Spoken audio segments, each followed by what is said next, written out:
Hello guys, welcome back to my YouTube channel. My name is Candice.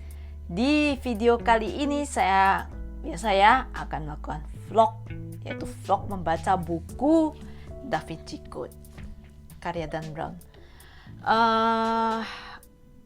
Hari ini tepatnya tanggal 1 September jam setengah 10 malam.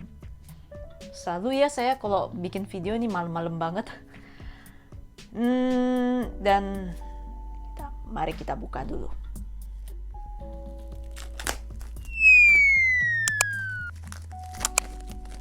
Dan seperti biasa, plastiknya masih belum dibuka. Ini buku udah saya beli dari tahun berapa, baru dibaca. Seperti biasa, saya selalu menumpuk buku-buku. Dan kalau pengen cari yang lama ya udah baru. Tapi sih buku baru saya jarang ya dibaca ya, kecuali mau baca bareng baru saya buka, saya baca. Dan ini kayaknya lagi mager juga sih ikut baca bareng. Tapi ntar lihat dulu lah, kalau saya mau ikut saya bakal beli bukunya dan baca bareng. Dan ini wow, selesai nggak ya 1 bulan? 677 halaman. Astaga. Bismillah ya. Semoga saya bisa selesai sampai akhir bulan September. Oke? See ya.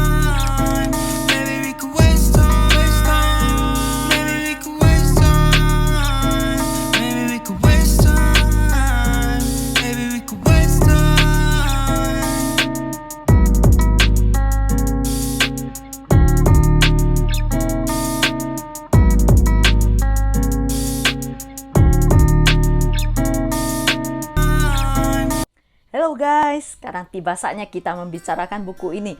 Dan sejauh ini saya sudah membaca, oh iya saya lupa, hari ini tanggal 15 September. Tanggal 15 September jam setengah 8-an lah.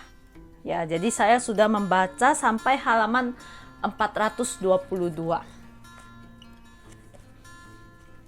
Ya, dan mari kita bercerita bukunya. Robert Langdon menerima sebuah kiriman foto yang berisikan jasadnya si Jack Cuisinier, or gimana sih sebutnya? Kita sebenarnya Jackson aja kali ya.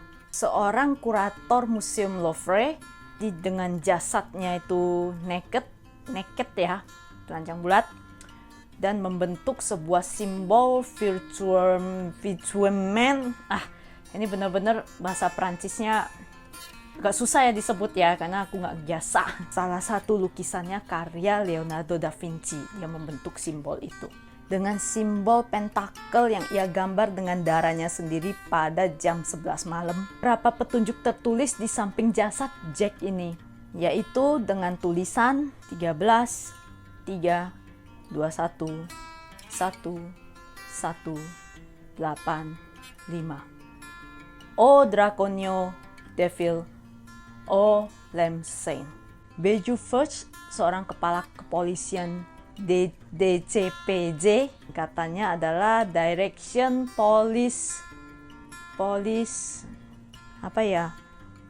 Direction Central Police Judiciaire.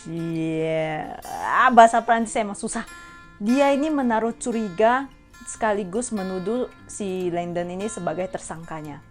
Ia telah menghilangkan pesan si Jack ini, walaupun di bawahnya ada O Lemsain, di bawahnya lagi ada PS, cari Robert Langdon. Di tengah-tengah penyidikan muncul si Sophie Neveu. Jadi saya sebut Sophie aja lah ya, biar cepet, biar gampang lah. Seorang agen kriptologi dari DCPJ. Yang ternyata adalah cucu dari si Jack ini. Secara diam-diam Sophie memberitahukan Langdon tentang tujuannya si Bezu ini, kenapa memanggilnya untuk datang ke Louvre ini, tempat ditemukan jasad si Jack ini. Langdon pun mengetahui maksud si Bezu ini, meski dia masih heran ya, kenapa namanya ada pada pesan si Jack ini. Sophie yakin bahwa Langdon tak bersalah dan justru Jack membuat pesan itu ditujukan kepada Langdon dan Sophie. Bezu mengetahui Langdon dan Sophie bekerja sama dan memutuskan untuk menangkap keduanya. Memanfaatkan situasi, Langdon dan Sophie melarikan diri saat Bezu belum menyadari ternyata Langdon tahu dirinya dituduh sebagai tersangka dan dipasang semacam alat GPS di dalam kantong jasnya.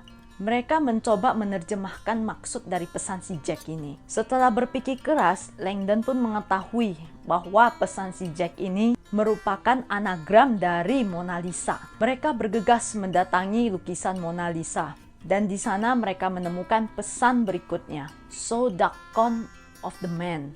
Yang merupakan anagram dari Madonna of the Rock. Lagi-lagi karyanya Leonardo da Vinci ya. Kayaknya ini semua memang berhubungan dengan Leonardo da Vinci. Judulnya aja ada Da Vinci Code. Da Vinci dan Jack ini sepertinya memiliki ikatan historis karena keduanya merupakan anggota dari sebuah organisasi kuno yang namanya itu apa ya, susah disebut, Priore de Science, yang artinya itu biarawan sains. Sion ya, Sion kalau bahasa Indonesia. Tapi kalau bahasa Prancis, Science kali ya. Biarawan Sains ini perkumpulan rahasia beraliran pagan. Pagan itu adalah pemuja hukum suci alam dan memuja dewi sebagai pasangan dewa. Keharmonisan antara laki-laki dan perempuan yang didirikan di Yerusalem oleh Godfrey de Bouillon. Maaf ya kalau saya salah sebut. Ini adalah kalau nggak salah seorang raja Prancis pada tahun 1099. Da Vinci menjadi ketua biarawan sains sebagai mahaguru di tahun 1510 sampai 1519. Dan Jack mahaguru di masa sekarang. Karena ini bukunya tebal, ya sepertinya aku akan lanjut ke besok ya. Karena bateraiku sudah tinggal sedikit. So, kita lanjut besok lagi. See ya.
Halo guys, karena kemarin bateraiku sudah habis dan sekarang saya sudah selesai membaca buku ini akhirnya.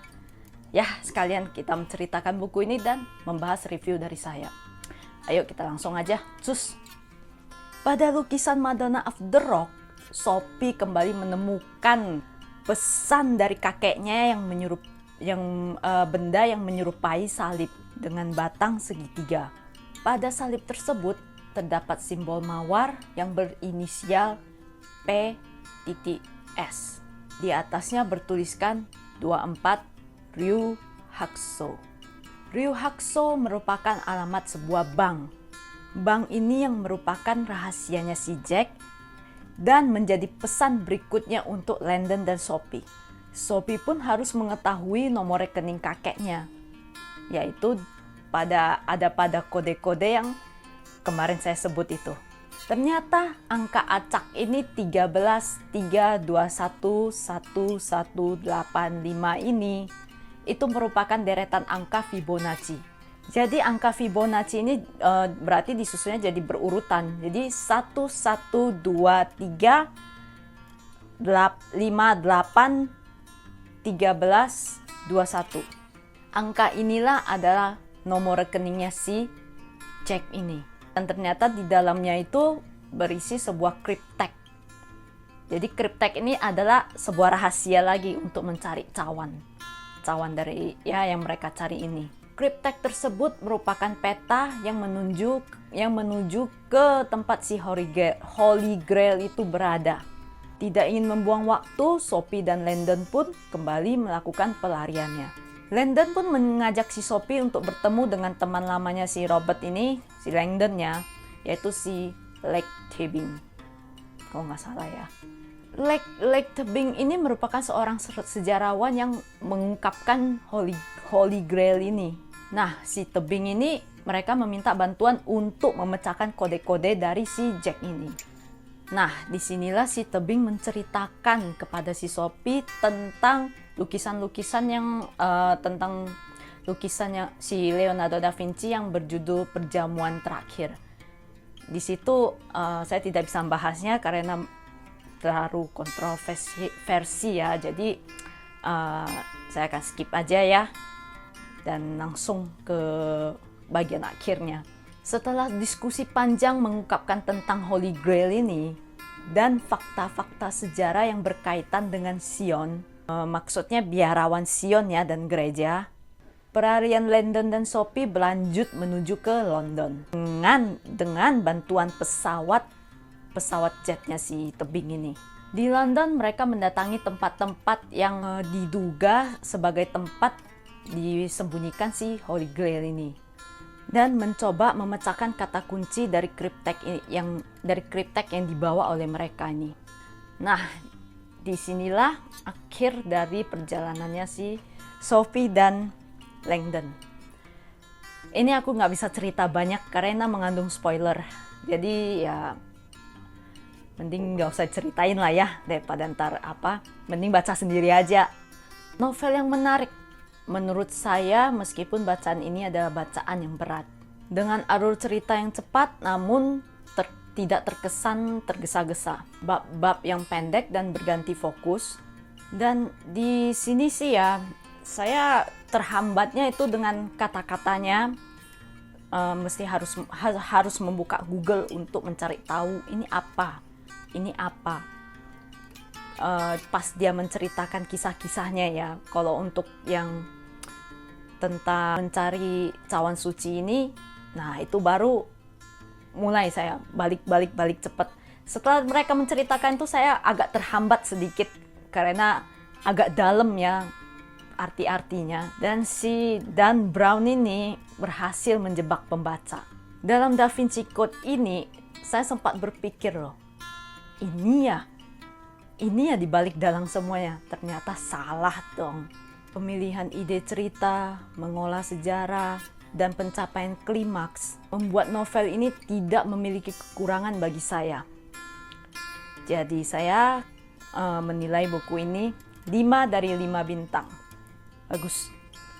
Kalau untuk yang pengen tahu ya cerita di balik Da Vinci Code ini tentang ya lukisan-lukisannya si Leonardo da Vinci ya. Keren sih, mantep. Kalau untuk sejarahnya saya agak bingung ya bacanya ya, maksudnya agak dalam, berat lagi. So, thank you for watching this video. See you again in my next video and bye-bye.